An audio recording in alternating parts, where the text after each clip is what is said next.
चलिए, मेरा नाम है सौरभ पुष्पराज। आप लोग का स्वागत है मेरे चैनल पे। आज हम लोग करेंगे ज्योग्राफी क्लास 10, ठीक है।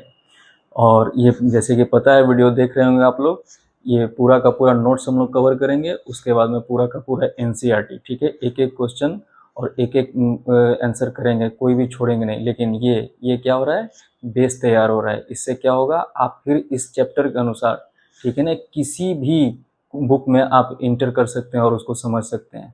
तो चलिए इसको लेवल से ख़त्म करते हैं, ठीक है। शुरुआत करते हैं आज का chapter. Definition of resources. A resource is anything in the environment that can satisfy human needs. समझने की कोशिश करिएगा, क्या चाहिए, वही रिसोर्स होगा जो इंसान की ज़रूरत को पूरा करे, ठीक है।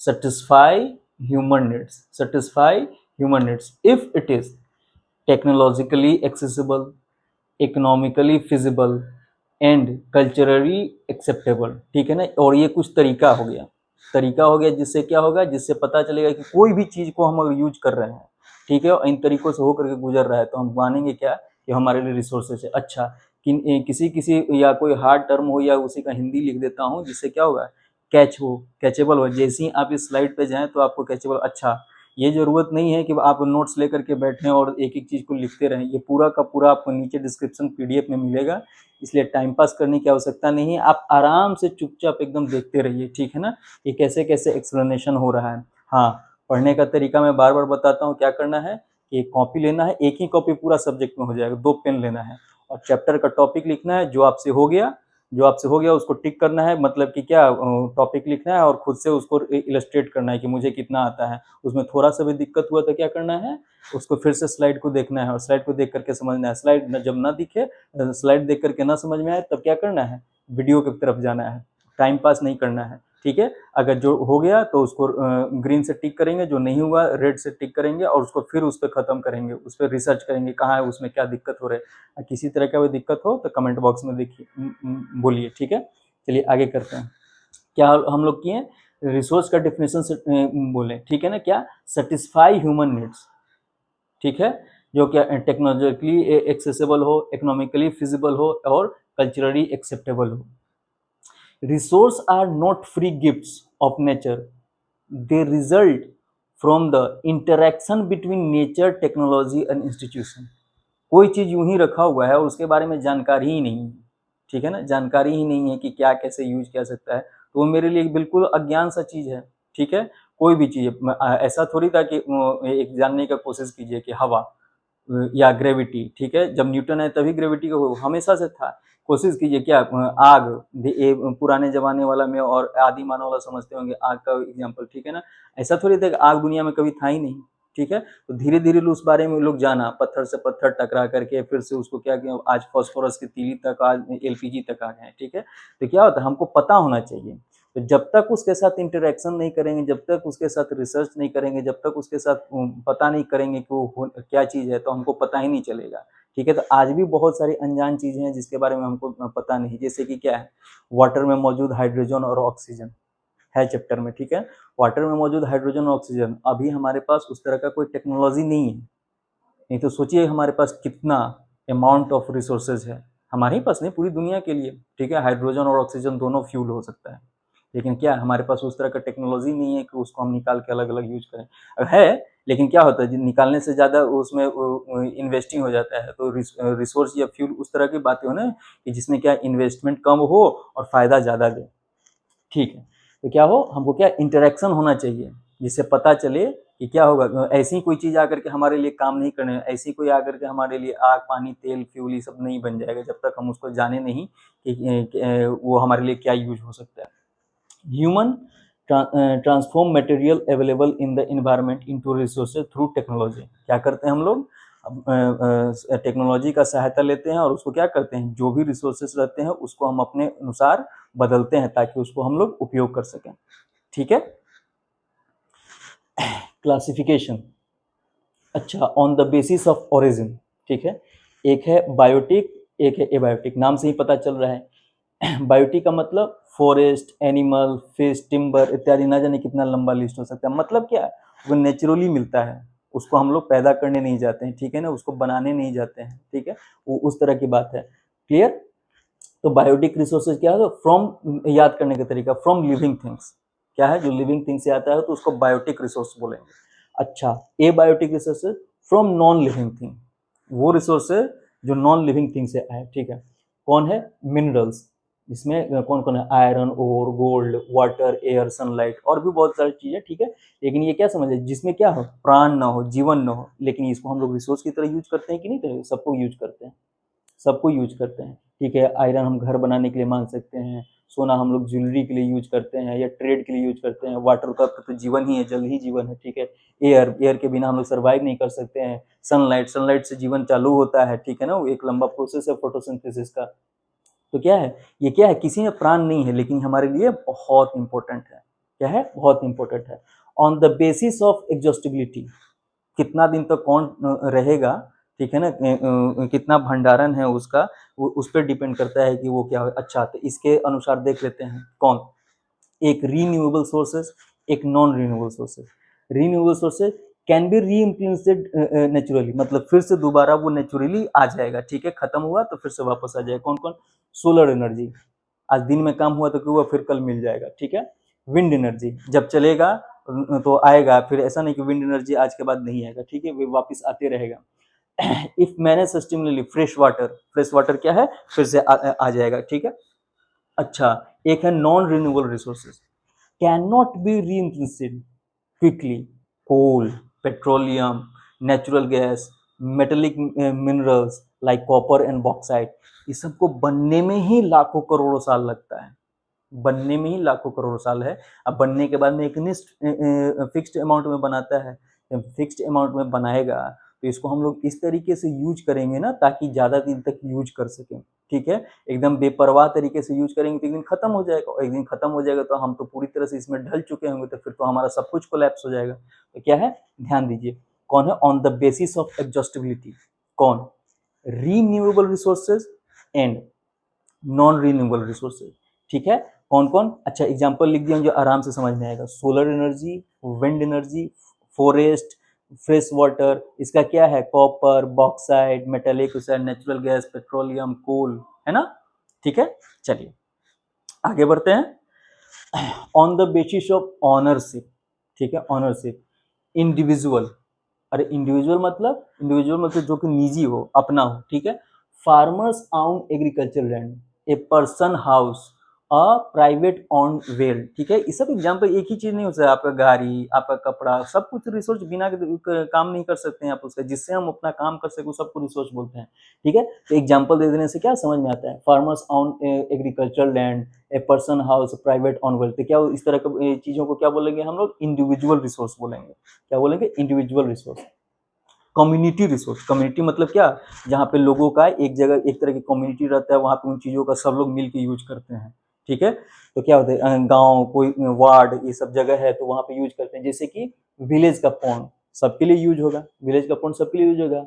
पब्लिक पार्क, सब कोई जा सकते हैं, पार्क में है ना, सब कोई जा सकते हैं। कोई ग्रेजिंग ग्राउंड, जहाँ पे अपने क्या होते हैं, मवेशियों को चारा खिलाते हैं ताकि अपना उनका भरण पोषण हो सके, उनके मवेशियों का। बरियल ग्राउंड, ठीक है ना, बरियल ग्राउंड जहाँ से अपना क्या होता है, कोई कोई धर्म संप्रदाय में है ना कि वो अपने क्या होते हैं, शवों को, मृत शवों को क्या होते हैं वहां पे दफनाते हैं, तो वो क्या है, सबके लिए है। तो ये इन रिसोर्सों को क्या कहेंगे, कम्युनिटी रिसोर्स, ठीक है। अच्छा, national resource, roads, railways, forest, minerals within a country's boundary, country's boundary, national, ध्यान दीजिएगा, national resources, country's boundary, national resources, country's boundary, चीजें कुछ कुछ चीजें ना कि कैसे समझ में आएंगी, कौन कंट्री के बाउंड्री, बाउंड्रीज के अंदर कौन कौन, roads, railway, forest, minerals within country boundary, wildlife sanctuary, ठीक है। तो इन सबको क्या बोलेंगे, नेशनल रिसोर्सेज, ठीक है ना। ये नेशन के अंदर में है, तो किसी एक स्टेट या किसी एक समुदाय का इस पे कंट्रोल नहीं है, किसी एक गवर्नमेंट का इस पे कंट्रोल नहीं है, सब कोई इसको यूज कर सकता है, ठीक है। तो इस तरह के रिसोर्सेज को क्या बोलेंगे, नेशनल रिसोर्सेज, ठीक है। अब आते हैं international resources, an open sea beyond a country's exclusive economic zone, ठीक है, अंटार्कटिका और outer space under used international agreement. ठीक है, जैसे ही देश के सीमा के बाहर जाते हैं और कुछ भी रहे, चाहे हवा चाहे पानी, ठीक है, जो भी है उसको क्या बोलेंगे, इंटरनेशनल रिसोर्सेज बोलेंगे। और वो किसके लिए बाधित है, किसी के लिए नहीं। ठीक है, सब कोई अपना एग्रीमेंट बनाया हुआ है, जैसे कि एयरवेज, एयरवेज का अपना अपना रास्ता बनाया हुआ है, ठीक है ना। उसका देखिएगा एयर का एक ट्रैफिक होता है, जीपीएस में आपको दिखाई देगा। तो वो अब लोग अपना एग्रीमेंट किए हुए हैं कि कौन देश से कौन समय पे किसका किसका प्लेन केस जाएगा। वैसे सी रूट है, सी रूट भी बनाया हुआ है कि अपना जा रहा है, ठीक है ना। तो वो सब क्या है, किसी के लिए बाधित है क्या, नहीं नहीं, सब देश अपना यूज कर सकते हैं, ठीक है, सब देश यूज कर सकते हैं। तो ये क्या, on the basis of ownership. Ownership कौन, इंडिविजुअल समझ गए, कम्युनिटी समझ गए, नेशनल समझ गए, इंटरनेशनल समझ गए, ऑनरशिप के बेसिस पे, ठीक है। चलिए, on the basis of status of development, resources का कौन कौन पार्ट हो सकता है, किस पे, स्टेटस ऑफ डेवलपमेंट, ठीक है ना, पोटेंशियल रिसोर्सेज।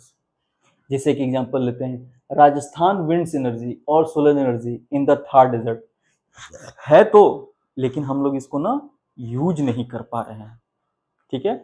इसका नाम क्या है, पोटेंशियल, और बहुत है।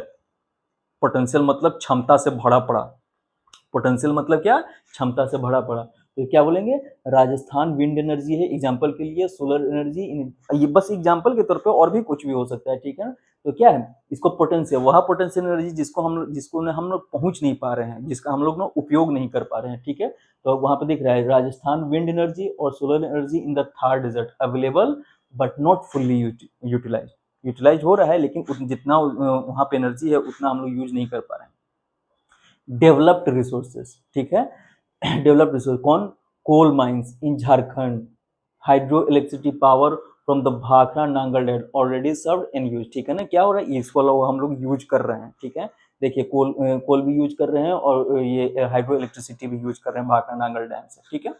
स्टॉक रिसोर्सेज जो क्या है, जमा है, ठीक है, hydrogen and oxygen in the water that could be used as a fuel if we had the technology. हमको पता है कि हाइड्रोजन और ऑक्सीजन से मिलकर वाटर बना हुआ है, अगर उसको हम सस्ते तरीके से वो अलग अलग कर लें तो सोच लो कितना हमारे पास एनर्जी रहेगा, ठीक है। तो ये क्या, इसको क्या बोलेंगे हम लोग, स्टॉक रिसोर्सेज बोलेंगे, ठीक है। Reserve, forest wood reserve for future use और water stored in dams for power generation and irrigation, जो इसको हम लोग रिजर्व कर सकते हैं, ठीक है ना। कि पानी रहेगा तो क्या होगा, हाइड्रो इलेक्ट्रिसिटी के लिए भविष्य में यूज कर सकता है, खेती के लोग भविष्य में यूज कर सकता है, ठीक है। फॉरेस्ट रहा तो फॉरेस्ट से जो भी चीजें, लकड़ी, औषधियाँ जो भी मिल रही तो अगर रहेंगी तो आगे भी मिलेंगी, तो ये क्या इसको रिजर्व में बोलते हैं, ठीक है। चलिए आगे करते हैं, development of resources. Resources are vital for human survival and quality of life, क्या है, अत्यावश्यक है। फिर से हिंदी लिख देता हूँ जिससे क्या हो, आई कैच करे, आपको समझ में आना चाहिए, समझ में जैसी आएगा आप आराम से लिख देंगे। और ठीक से ऐसी जैसी के टॉपिक डेवलपमेंट ऑफ रिसोर्सेज के कितने पॉइंट्स थे वो सब खुद से बोलने आना चाहिए। और टिक लग गया तो आगे बढ़ेंगे, और नहीं टिक लगा तो फिर से स्लाइड के पास आएंगे, और स्लाइड से नहीं समझ में आया तब आकर के वीडियो देखेंगे, ठीक है। क्या है, resources are vital for human survival and quality of life. Indiscriminate use of resources has led to depletion of depletion for the greed of few, ठीक है। क्या होगा, जैसे तैसे यूज करना, ठीक है ना, जैसे तैसे यूज करना, क्या होगा, गिरा दिया, क्या गिरा दिया, जो भी रिसोर्सेज का लेवल जिस तरीके से हम लोग यूज कर सकते थे अच्छे से, मतलब कि एक होता है ना ऑर्गेनाइज तरीके में यूज कर सके ताकि भविष्य की चिंता न हो और आज भी अच्छे तरह से हो जाए। लेकिन क्या हुआ, कुछ कुछ ने कोई लोग पेड़ काट देता है, कोई लोग पहाड़ को तोड़ देता है, ठीक है ना। तो वहाँ पे जंगल से जो रिसोर्सेज आज भी और भविष्य के लिए भी रहते वो तो खत्म हो गया। पेड़ बनने में तो टाइम लगेगा, ठीक है ना। पहाड़ से जो भी नदी झरने वगैरह गिर रहे थे तो वो तो खत्म हो जाएगा धीरे धीरे। तो इस तरीके से चलते चलते क्या हुआ है, ये सब खत्म हो रहा है। तो क्या हो रहा है, किसके कारण, इनडिस्क्रिमिनेट, उनको कोई रोकने टोकने वाला नहीं है, वो किसी तरह से अपना चाल पैंतरा लगा करके वो इस तरह का काम कर रहे हैं, ठीक है। तो क्या हो रहा है, depletion for the greed of few, कुछ ही लोगों के, वो अपने पैसे के लालच में ये सब कर रहे हैं, ठीक है। अच्छा, accumulation in few hands causing social division, ठीक है ना। अच्छा, बहुत सारी चीजें हैं, क्या है कि किसी एक ही जगह पे हो, जाहिर सी बात है किसी एक ही जगह पे रहे या किसी एक ही के हाथ में रहे तो क्या होगा, सोशल डिवीजन भी होगा, ठीक है ना। ये सब एक अलग कहानी है कि कैसे होता है, लेकिन हम समाज में रह रहे हैं तो इन सब चीज़ों को जानते होंगे, ठीक है। Accumulation in few hands causing social division, ठीक है।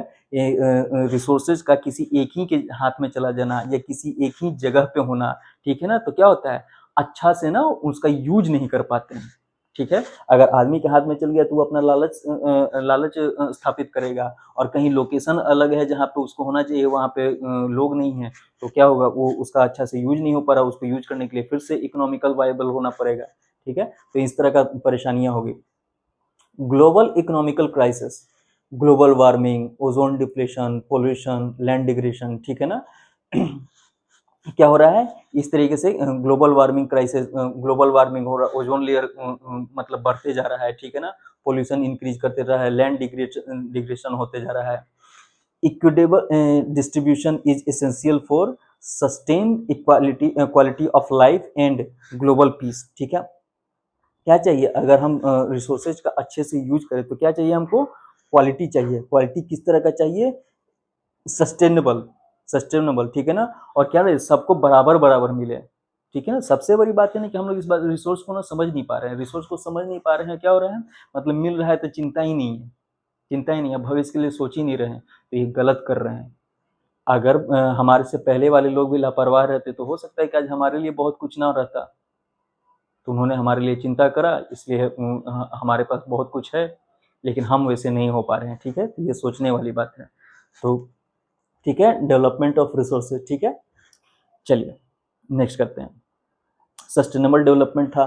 देखते हैं कि सस्टेनेबल डेवलपमेंट कैसे कैसे क्या चीज़ें होती हैं। मतलब टिकाऊ होता है, जो बहुत दिनों तक रहे। Economic development means development should not damage the environment और कॉम्प्रोमाइज फ्यूचर जनरेशन नीड, ठीक है ना। सस्टेनेबल मतलब होता है कि एक इस तरीके से हम डेवलपमेंट करें कि जो अभी का हमारा काम है वो तो चलते जाए और भविष्य भी सुरक्षित रहे।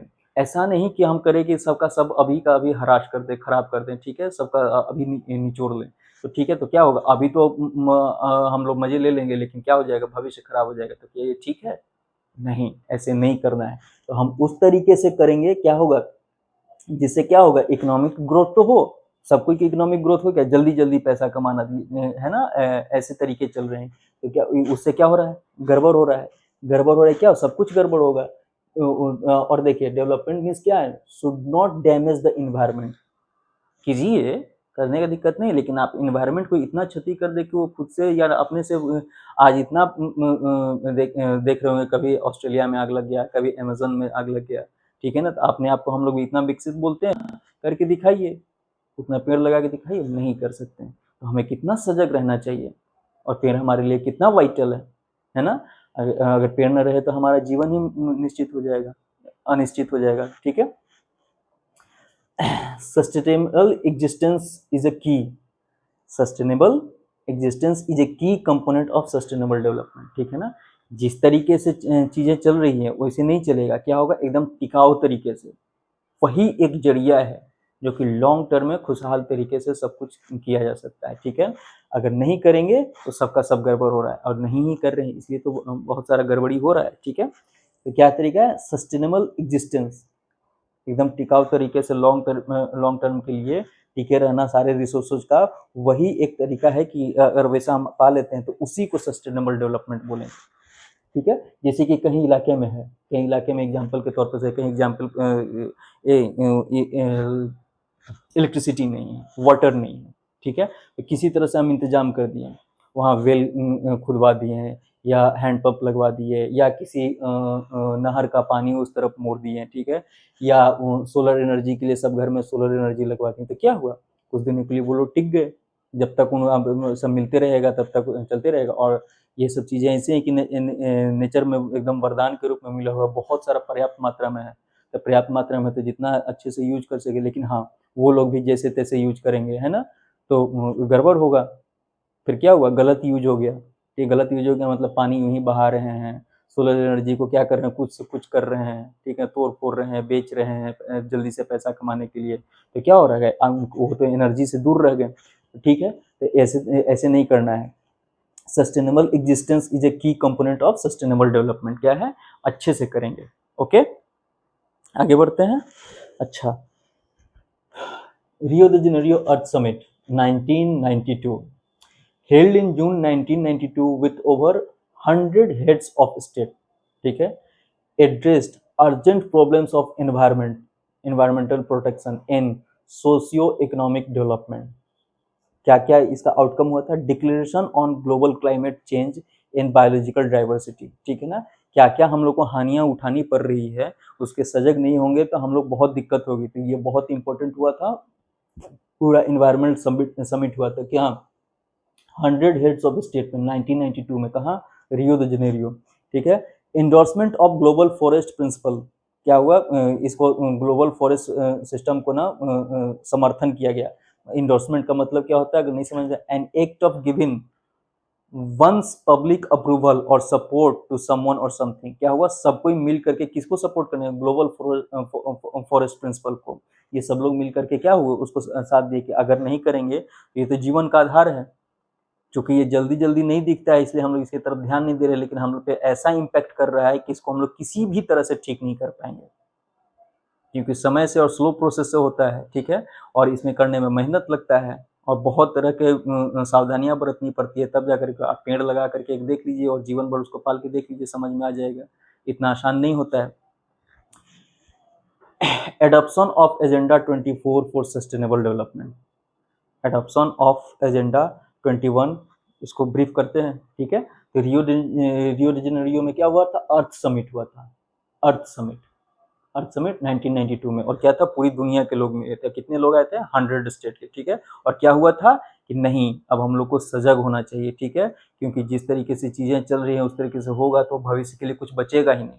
तो क्या हो रहा था, समर्थन किया किसको, ग्लोबल फॉरेस्ट प्रिंसिपल को, ग्लोबल फॉरेस्ट प्रिंसिपल को सपोर्ट किया गया, ठीक है ना। Endorsement of global forest principle, endorsement का मतलब लिख दिया हूँ एकदम अच्छे से, an act of giving one's public approval और सपोर्ट टू समवन और समथिंग, ठीक है। इसको करते हैं, देखिए जैसी लिखा हुआ है, ठीक है ना, आपको पढ़ के बस समझ में आ जाएगा। समझ में आए बात, क्लियर? तो आराम से एकदम ध्यान दीजिए और इसी को ध्यान दीजिए, एक भी चीज इधर उधर नहीं होना चाहिए। एकदम जैसे कि टॉपिक लिया रियो द जेनेरियो अर्थ समिट 1992, इसका एक एक पॉइंट आपको दिमाग में आना चाहिए। क्यों, अब तो समझ गए, अब समझ गए तो क्या हो रहा है, बात याद करने का ना, तो अब याद करने में आसानी होगी, ठीक है। आगे बढ़ते हैं। Okay, agenda 21, declaration signed at 1992 UN conference on the environment and development, UNCED, UNCED का full form United Nations conference on the environment and development. क्या हुआ, डिक्लेरेशन किया गया था किसके प्रति, इन्वायरमेंट और डेवलपमेंट के प्रति, ठीक है। लेकिन नहीं, अब ऐसे नहीं चलेगा, हम लोग को आगे कुछ ध्यान देना होगा। Aims at achieving global sustainable development, हम लोग को उस तरीके का डेवलपमेंट करना, तो वही जो बता रहा था, ठीक है, कि सही से यूज करने आना चाहिए। अगर अगर हम सस्टेनेबल डेवलपमेंट नहीं करें, डेवलपमेंट तो चाहिए क्योंकि हमको जीवन को चलाने के लिए अच्छी जीवन प्रणाली चाहिए, लेकिन अच्छी जीवन प्रणाली के चक्कर में ऐसा नहीं करें कि पूरा का पूरा रिसोर्सों को ही तहस नहस कर दें। तो तहस नहस ही हो रहा था। तो क्या होता, तहस नहस का उपाय यही था कि डेवलपमेंट भी हो और तहस नहस में, तो उसका टर्म क्या है, सस्टेनेबल डेवलपमेंट। हमको इस तरह से डेवलपमेंट हो कि आज का भी चल जाए और भविष्य में किसी भी तरह की कोई खराबी ना हो। तो क्या करेंगे, aims at achieving global sustainable development, focus on combating environmental damage, poverty and disease through the global cooperation, ठीक है। क्या था कि पूरी दुनिया अगर मिल के काम करेगी तो हम लोग को क्या क्या करना है, जो भी पर्यावरण में क्षति हुई है उसको कवर करेंगे, गरीबी से दूरी लड़ेंगे, ठीक है। जितनी भी बीमारियां हो रही हैं उससे हम लोग लड़ेंगे और ख़त्म करेंगे। कई पोलियो का एग्जाम्पल था, क्या धीरे धीरे करके उस पर लोग उसको कामयाब हुआ। Encourages every local government to draw its local agenda, ठीक है। सब लोग को बोला कि क्या होगा, इस तरह के एजेंडा को अपनाइए, क्या है, एनवायरनमेंट और डेवलपमेंट पे, किस तरह का, सस्टेनेबल, ठीक है, लोकल गवर्नमेंट के थ्रू। लोकल गवर्नमेंट किसको बोलते हैं, वही एकदम राज्य स्तर से नीचे ब्लॉक स्तर और ग्रामीण स्तर पे आ गए तो लोकल गवर्नमेंट उसी को बोलते हैं, ठीक है। तो वहां तक आवे, वहां तक आवे तो लोग सब जागरूक हो तो इस तरह के काम करे ताकि क्या हो, पर्यावरण को क्षति अब ना पहुंचे। ओके, क्लियर, आगे बढ़ते हैं। चलिए, resource planning. Planning is essential for the judicious use of resources, especially in the diverse country like India। ठीक है, प्लानिंग क्या है, किसी भी रिसोर्स का यूज करने के लिए उसका प्लान कि कहाँ पर कितना रिक्वायरमेंट है, कितने लोगों की जरूरत है, कहाँ पे कितना अमाउंट है, ठीक है ना, तब जाकर के क्या होगा, सप्लाई और डिमांड का ख्याल रखा जाएगा। तो क्या अच्छा, वो भी कंट्री लाइक इंडिया जहाँ पे इतना वेरिएशन है, ठीक है, तो हमारे लिए ना और इससे होगा क्या, इससे होगा कि जब डाटा पता चलेगा तो क्या होगा, रिसोर्स ना जहाँ पे जितना की जरूरत है उसी के अनुसार यूज होगा, जैसे तैसे यूज नहीं कि कहीं ज्यादा है और वहाँ पे कम लोग हैं तो यूं ही बिना मतलब में रिसोर्स का यूज हुआ जा रहा है। इसका मतलब क्या हो रहा है, रिसोर्स का खराब तरीके से यूज हो रहा है, और खराब तरीके से यूज हो रहा है तो इसका मतलब क्या हो रहा है, ह्रास हो रहा है, खत्म हो रहा है, डिप्लीशन हो रहा है। ठीक है, तो हमको क्या जरूरी है, planning is essential for judicious. Judicious मतलब अच्छे तरीके से सब कुछ बैलेंस करके सोच समझ करके करना पड़ेगा। ठीक है, न्यायिक होता है। Use for the resources specially in diverse country like India. Diverse मतलब कोई सीमा ही नहीं है, कितनी डिफ्रेंसिएशन है यहाँ पे, कितना डिफरेंट चीज है, कल्चर, लोग, ठीक है ना, क्लाइमेट, इस सब तरह के सब तरह का डाइवर्सिटी है यहाँ पे। Steps in resource planning, identification and inventory of resources, पता करना और उसका भंडारण करना।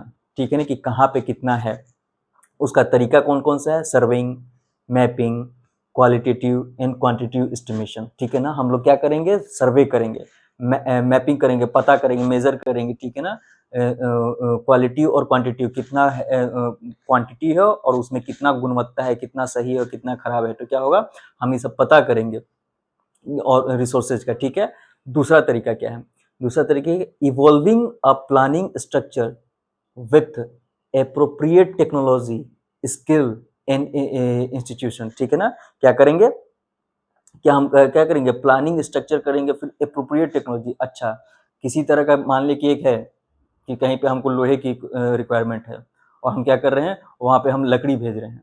ठीक है, या लोहे की जरूरत है, हम वहां पे क्या सैंड भेज रहे हैं, बालू भेज रहे हैं। अरे तो समझ में आ रहा है ना, रिसोर्स तो ये बालू भी है, रिसोर्स तो आयरन भी है, लेकिन क्या हो रहा है, हम लोग ना कॉम्बिनेशन सही नहीं कर पा रहे हैं। इसका मतलब क्या है कि जहां पे जिस चीज की जरूरत है उसी चीज के करेंगे। ठीक है ना, स्किल्स एंड इंस्टीट्यूशन। ठीक है, किस तरीके से करना है ताकि क्या हो, मैच हो सके, मैच हो सके, जहां का डिमांड है वहीं पे सप्लाई हो।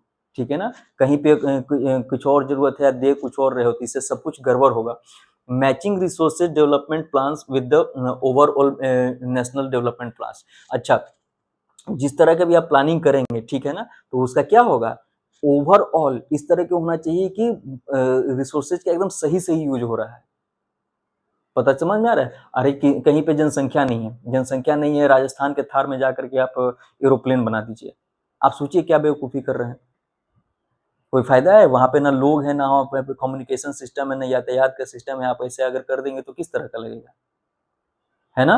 अच्छा, स्टेडियम बना देते हैं हम, क्या कश्मीर के पहाड़ियों को काट करके, तो क्या बेवकूफ़ी है, पहाड़ को काटना, फिर वहां पे जा करके पथरीले रास्ते पे जा करके आप स्टेडियम बना रहे हैं, वो कोई मायने वाली बात है।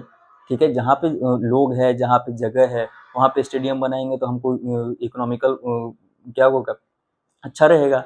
तो यह तरीका है, क्या हो, हम लोग इस तरीके से करें कि matching resources develop plans with overall national development. ठीक है ना, जो भी करेंगे तो क्या होना चाहिए, एकदम बैलेंस में करना चाहिए, जिससे क्या हो, हम इस तरीके से सस्टेनेबल डेवलपमेंट करेंगे कि क्या हो, नेशन का भी डेवलपमेंट हो। Resources rich regions can be economically backward if not accompanied by technical और इंस्टीट्यूशनल। वही बात कि कहीं रिसोर्सेज ज्यादा है, ठीक है, लेकिन उसके बारे में ठीक से हम एनालिसिस नहीं कर पाए।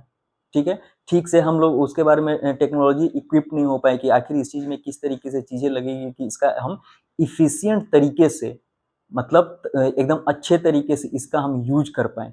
ठीक है, अगर हम नहीं ऐसा कर पाए तो सारा गड़बड़ हो जाएगा। क्लियर, क्या है, resources rich region can be economically backward समझ में आ रहा है, क्लियर हो रहा है? Are not accompanied. Best example है झारखंड का, जहाँ पे कोयला खदान है, वहाँ के अगल बगल लोगों का हालत खराब है, जा करके पता कीजिएगा। तो क्या हुआ, ये पूरी तरह से सारी प्लानिंग गड़बड़ हो गई। ठीक है, प्लानिंग गड़बड़ हो गई। ओके, तो क्या चाहिए हमको, क्या चाहिए, resources region can be economically backward if not accompanied by technological and institutional development. वहाँ पे झारखंड में कोयला का खदान है, लेकिन क्या वहीं पे है और वहीं के लोगों का हालत खराब है। तो समझ में आ रहा है ना कि बहुत सारा गड़बड़ी, हम लोग अच्छे से ऑर्गेनाइज नहीं कर पाए चीजों को। Okay, clear? रिसोर्सेज प्लानिंग, किस तरीके से प्लानिंग करनी चाहिए, सिस्टम है। ठीक है, resource planning in India. India has made effort towards resource planning since the first 5-year plan after independence. आज़ादी के बाद में 5 साल तक का कैसे कैसे क्या रिसोर्सेज का प्लानिंग है, तो इसने अपना प्लानिंग बनाया था भारत ने। ठीक है, availability of resources alone is not sufficient. Technological development, human resource quality and historical experience are crucial. सिर्फ और सिर्फ कहीं रिसोर्सेज है, यही सफिशिएंट होना नहीं होना है। उसका सब कुछ जो अभी तक पढ़े सब कुछ जरूरी है। क्या, कितना है, मतलब सारा डाटा, एक तरह से जो भी उसके बारे में जानते हैं, डाटा एक बेनिफिशियल, मतलब कि अच्छा शब्द है उसको समझाने के लिए। उसका मौजूदगी, उसका अमाउंट, उसका क्वालिटी, उसमें किस तरह का टेक्नोलॉजी होगा, होगा भी कि नहीं होगा, सब तरह की जानकारी होगा, तब जा करके क्या होगा, ये अच्छा है। ये नहीं है कि हिस्टोरिकल क्रूसियल, मान लीजिए कि क्या होता है, बार बार आपदाएं आती रहती है, कॉलोनाइजेशन हुआ है। ठीक है, तो किस तरह का है कि हिस्ट्री से हम लोग सबके बीमारियां आ जाती है, बीमारियां आ जाती है, मतलब पीछे से कोई किसी तरह का आपदा उठा करके देख लीजिए, तो क्या होगा, उससे दिक्कत तो होगा। दिक्कत होगा तो क्या है, उस डाटा को हम यूज करेंगे, उससे क्या है कि फ्यूचर के लिए प्लान करके चलेंगे कि अगर किसी तरह का आपदा आ भी जाए तो हम इतना दिन के लिए अपने आप को सस्टेन कर सकते हैं इन केस ऑफ इमरजेंसी। ठीक है, समझ में आ गया? कंजर्वेशन ऑफ रिसोर्सेज, कैसे हम बचाव करें। इरेशनल कंजप्शन और over utilization led to socio economic and environmental problems. ठीक है, एनवायरमेंटल प्रॉब्लम। ठीक है, और गलत तरीके से यूज करेंगे तो क्या होगा, सारा का सारा रिसोर्सेज का डिप्लीशन होगा, हरास होगा, तो क्या होगा, अनबैलेंस होगा। अनबैलेंस होगा तो हम सही तरीके से यूज नहीं कर पाएंगे। जहाँ पे ज़्यादा है और वहाँ पे कम यूज हो रहा है, तो ठीक है, मतलब कि हमको सोच समझ के यूज है, और कहीं पे ज़्यादा है और बेतरीके से यूज हो रहा है ना, तो क्या हो रहा है, गड़बड़ हो रहा है। जैसे कि हम बेस्ट एग्जाम्पल देख सकते हैं, क्या है कि गल्फ कंट्री में ऑयल ज़्यादा है, वहाँ पानी की दिक्कत है, लोग पानी के लिए तरसते हैं। हमारे यहाँ क्या है, ऑयल कमी है, पानी के लिए तो हम लोग पानी को बेतहाशा यूज कर रहे हैं, तो इसका हमको अंजाम भुगतना पड़ रहा है ना, ग्राउंड लेयर कम हो रहा है, ग्राउंड लेयर कम हो रहा है। यही एग्जाम्पल है। ठीक है, कि सोशियो इकोनॉमिक और environmental problems, conservation is essential at all levels. ऐसा नहीं कि कोई एक जागरूक रहे या कोई एक इलाका जागरूक, या किसी एक तरह के रिसोर्सेज में हम लोग को जागरूक होने की जरूरत है, ऑयल या वाटर या एयर, किसी, नहीं नहीं नहीं, हर एक लेवल पे। अरे हम लोग इंसान है, तो इंसान को सबसे सर्वोपरि कहा गया है, क्यों? क्योंकि हम लोग सब कुछ सोच समझ के करें। तो क्या है, हर एक लेवल पे हमको जरूरी है। किसी एक चीज के बारे में बोल दिया जाए कि नहीं नहीं, पानी खराब हो रहा है, एयर खराब हो रहा है, तेल की कमी है, यहाँ पे नदी नहीं है, यहाँ पे सूखा पड़ा है, ऐसे ये करने तो वहां पे ठीक कर देने से सब कुछ ठीक नहीं, नहीं, एक एक चीज को ठीक करना चाहिए और शुरू से ऐसे ही चलना है। गांधी जी व्यू क्या था कंजर्वेशन पे, there is enough for everybody need and not for anybody greed. जो भी हमारे पास है, जिस भी तरह का हम रिसोर्सेज यूज करते हैं, तो वो बहुत पर्याप्त है हम लोग के उपयोग के लिए, लेकिन किसी से लालच के लिए ये पूरा का पूरा कम है। लालच का तो कोई अंत नहीं है ना, पूरा का पूरा पहाड़ खा जाए, पूरा का पूरा नदी नाले को जैसे तैसे कर दे, अपना उसमें केमिकल डाले, अपना क्या बोलते हैं, इंडस्ट्री लगा करके कुछ भी करे, लेकिन क्या हो रहा है, गड़बड़ हो रहा है ना। तो ऐसे नहीं करना है। तो क्या है, ये सबसे अच्छा लाइन है समझने के लिए, there is enough for everybody's need but not for anybody greed. जितना हम लोग को सब कुछ चाहिए वो हमारे चारों तरफ बहुत अच्छे से मौजूद है, लेकिन हमारे अंदर जो लालच है उसके लिए सबके लिए जो मौजूद है ना वो हमारे लिए कम है। समझ में आ रहा है? इंटरनेशनल एफर्ट्स क्या क्या किए गए। Club of Rome 1968 advocate resources conservation. ठीक है, क्या हो गया, हमको ना रिसोर्सेज का कंजर्व कराने के लिए ना ये मीटिंग किया गया। ठीक है, क्लब ऑफ रोम। ठीक है, सुमाकर। ठीक है, Schumacher book small is beautiful, ये उनका बुक था सुमाकर का, जिन्होंने उसमें बोला था कि कम ही खूबसूरत है, कम ही खूबसूरत है। और ये क्या किया, गांधी जी के विजन के ना साथ इको किया, मतलब और फ्लरिश किया कि हाँ, जैसे ये गांधी जी बोलते हैं ठीक इसी तरह से ये भी आदमी बोलता है, तो क्या है, ये सही है, जितना कम है उतना ही पर्याप्त है, बहुत खूबसूरत है। Brundtland commission report 1987 introduced sustainable development. ये कमीशन क्या किया 1987 में, सस्टेनेबल डेवलपमेंट को क्या इंट्रोड्यूस किया कि जो भी चीजें हैं एकदम टिकाऊ तरीके से, मतलब कि हम आज इस तरीके से यूज करें कि लंबे समय तक चले। ऐसा नहीं कि अरे आज ही हमको समझ में आ रहा है कि अरे कुछ दिनों के बाद में पानी खत्म हो जाएगा, कुछ दिनों के बाद में कोयला खत्म हो जाएगा, कुछ दिन के बाद में एयर प्रदूषण हो। इसका मतलब we have been lacked by क्या, सस्टेनेबल डेवलपमेंट। हम उस तरीके से डेवलपमेंट नहीं कर पाए जो सस्टेनेबल रहे। हमको दिख रहा है कि भविष्य खराब होगा, तो हम लोगों ने इसमें फेल कर गए। अर्थ समिट रियो डी जेनेरियो 1992 री इन्फोर्स दिस आइडिया। 1992 में क्या हो गया, इस तरह के आइडियाज को पूरी तरह से फिर से क्या बोलते हैं, प्रकाशित किया, फिर से इसमें ताकत भरा कि क्या हो, नहीं इन सब चीज़ों पर जोर देना है, क्योंकि यही सब चीज़ों से तो जीवन चल रही है। तो किस समय, 1992 में क्या है, अर्थ समिट में, कहाँ हुआ था, रियो द जेनेरियो। कहाँ, 1992 रियो द जेनेरियो, कौन सा, अर्थ समिट हुआ था।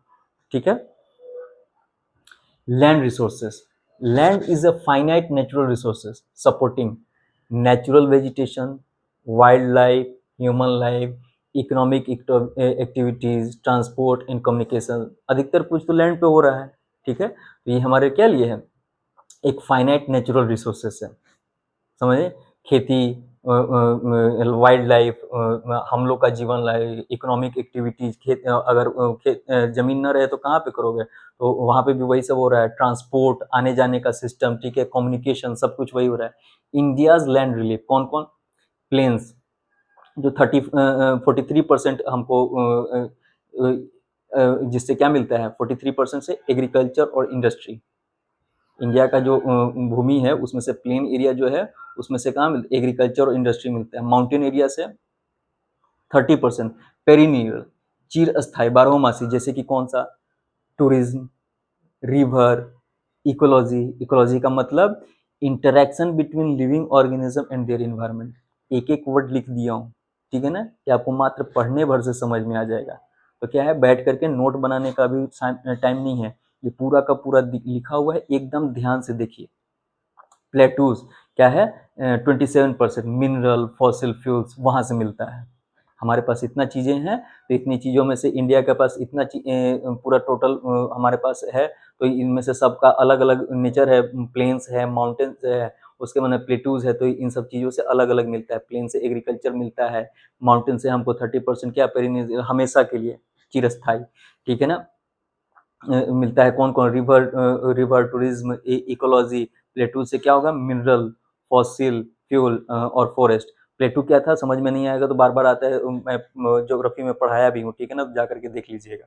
ए plateau is an elevated flat topped landform that is rises sharply above the surrounding area on at least one side. It is also called tableland। क्या होता है, ऐसे ऐसे ऐसे जमीन उठते गया और उसके बाद में जब ऊपर आया खत्म हुआ तो एकदम सीधे ऐसे पत्थर मिलेगा, पत्थर या एरिया जो भी कहे बड़ा बड़ा, ठीक है ना, तो ऐसे क्या स्लोप रहता है और फिर ऐसे, तो इसी नेचर के कारण इसको क्या बोलते हैं, टेबल लैंड बोलते हैं। ठीक है, आगे बढ़ते हैं, क्लियर।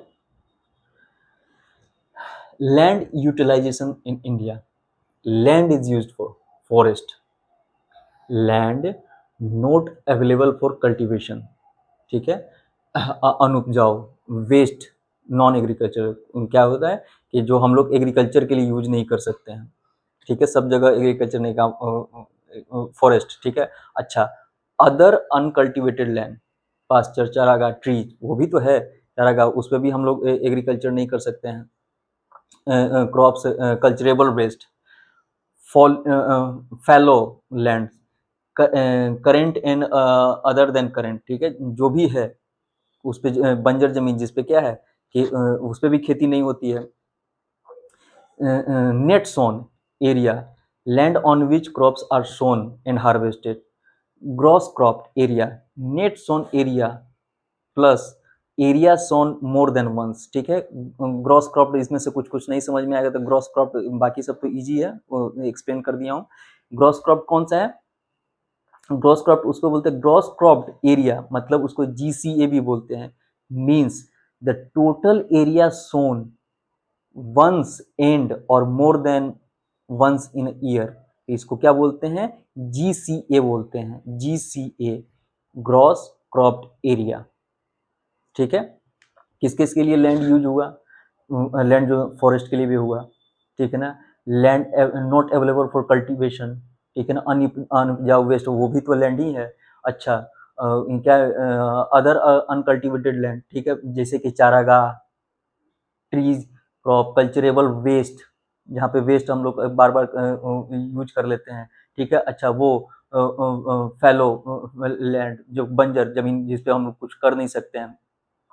अच्छा, नेट सोन एरिया, अब कहाँ पे कितना बोया हुआ है और कितना नहीं हुआ है, इसमें क्या land on which crops are sown, वो भी तो लैंड है। सब हम टोटल लैंड को देख रहे हैं, कहाँ कहाँ हमारा लैंड खर्चा हो रहा है, ठीक है। तो कहाँ कहाँ खर्चा हुआ? Land on which the crops are in sown and harvested, और टोटल एक जीसीए आता है, मतलब जीसीए मतलब टोटल कितना बार, ठीक है ना, उस जगह पे खेती की गई है, चाहे एक बार, चाहे एक से ज्यादा बार, एक ईयर में।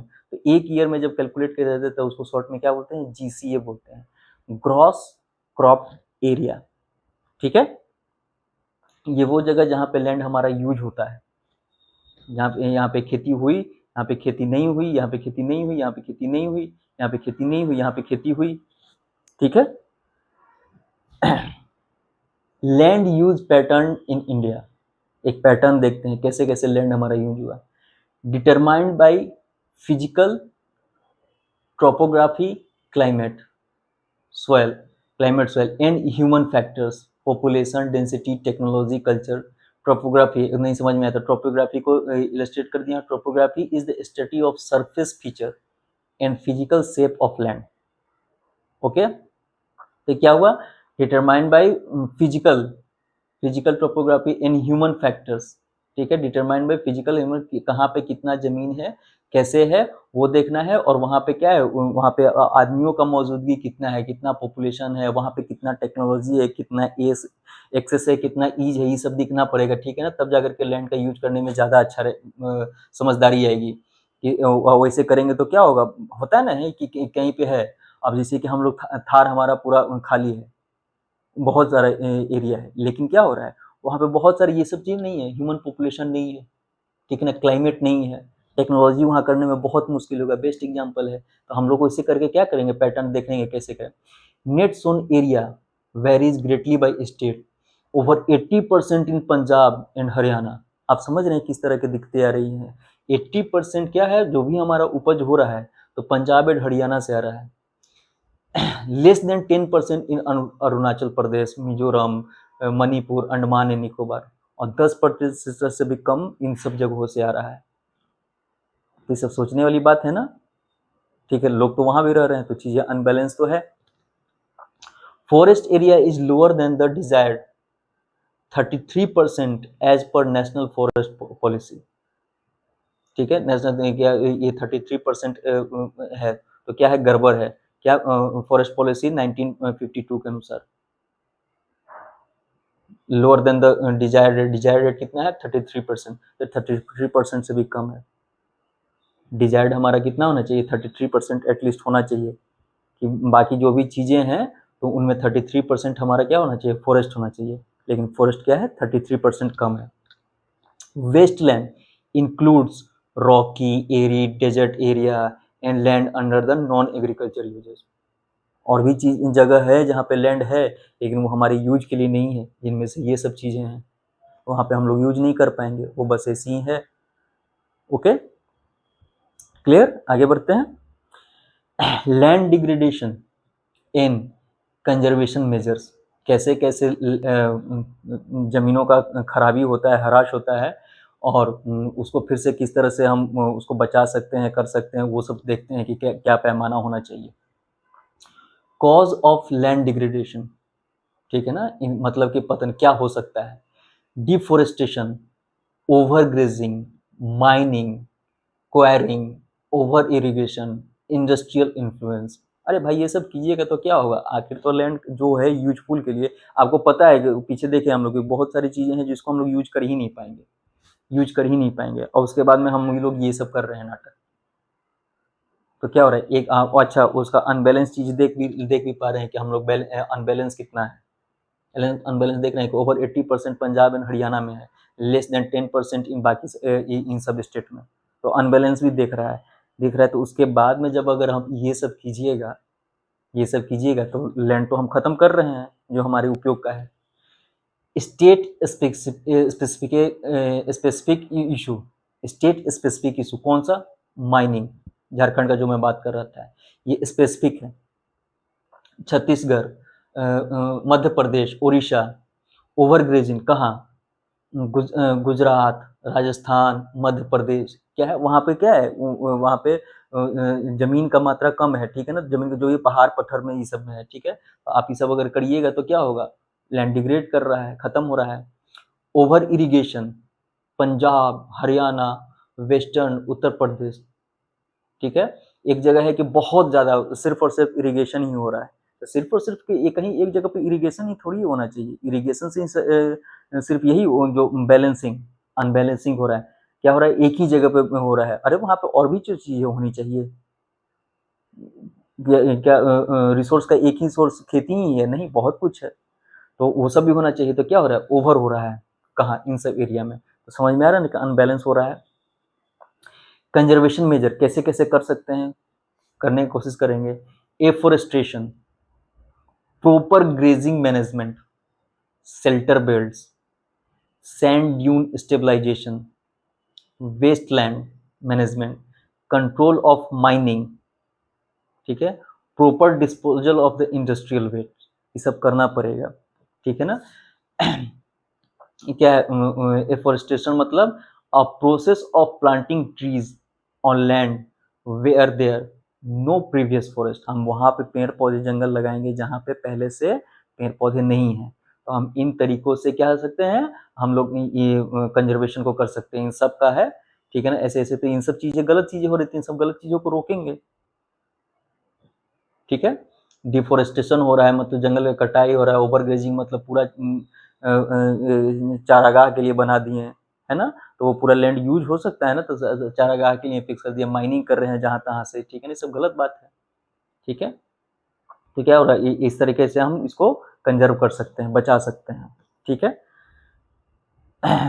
Soil as a resource, soil is a renewable natural resource essential for plant growth and supporting life, plant से ही तो लाइफ चल रहा है, और प्लांट से लाइफ चल रहा है तो क्या करेगा, हमको सपोर्ट करेगा, और सॉइल क्या है, एक रीन्यूएबल है, ठीक है ना, एक समय आएगा जो सॉइल फिर से उसमें अब फर्टिलाइजेशन आ जाएगा खुद से नेचुरल, फिर से क्या उसमें आ जाएगा, पोषक तत्व आ जाएंगे, जिसके वजह से क्या होगा, प्लांट को ग्रोथ न्यूट्रिएंट मिलेंगे, तो फिर वो क्या बनेगा, प्लांट बनेगा, प्लांट हमारे जीवन के लिए एसेंशियल है, तो क्या है, soil as a renewable natural resource है।